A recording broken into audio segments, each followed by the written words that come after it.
किसान और दो घड़े की कहानी।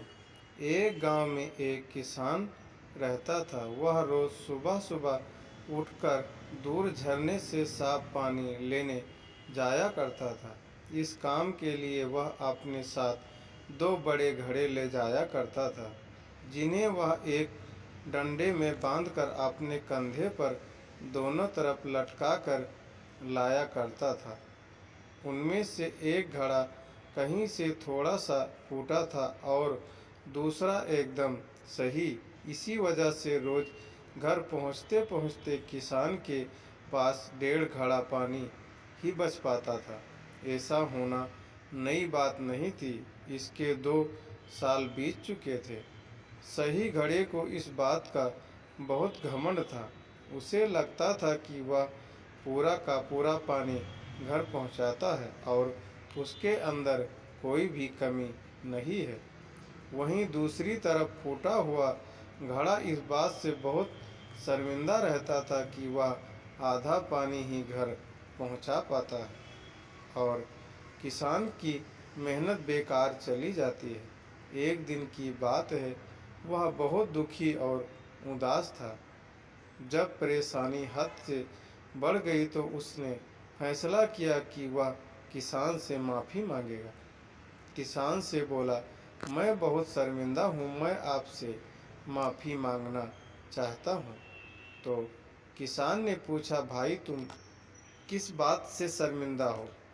छोटे घड़े ने दुखी होते हुए कहा, शायद आप नहीं जानते हैं, मैं एक जगह से फूटा हुआ हूँ।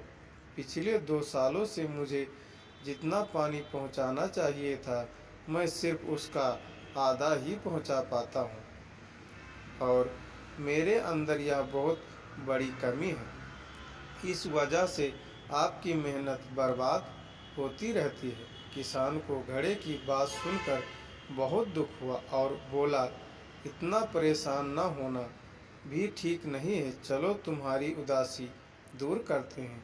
एक काम करना, कल जब तुम रास्ते से लौटो तो अपने टपकते पानी पर दुख करने के बजाय उस रास्ते में खिले हुए फूल को देखना।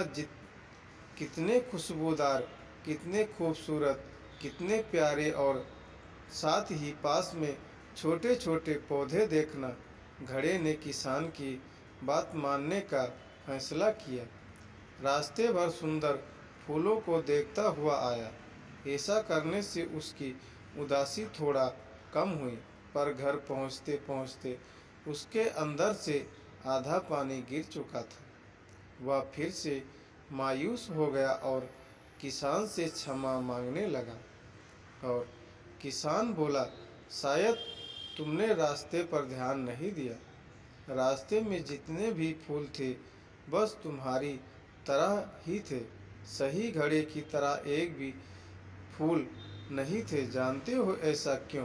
क्योंकि मैं हमेशा से तुम्हारे अंदर की कमी को जानता था। मैंने उसका लाभ उठाया और मैंने तुम्हारी तरफ वाले रास्ते पर रंग बिरंगे फूलों के बीचों बीच बो दिए। तुम थोड़ा थोड़ा करके सींचते रहे और पूरे रास्ते को इतना खूबसूरत बना दिया।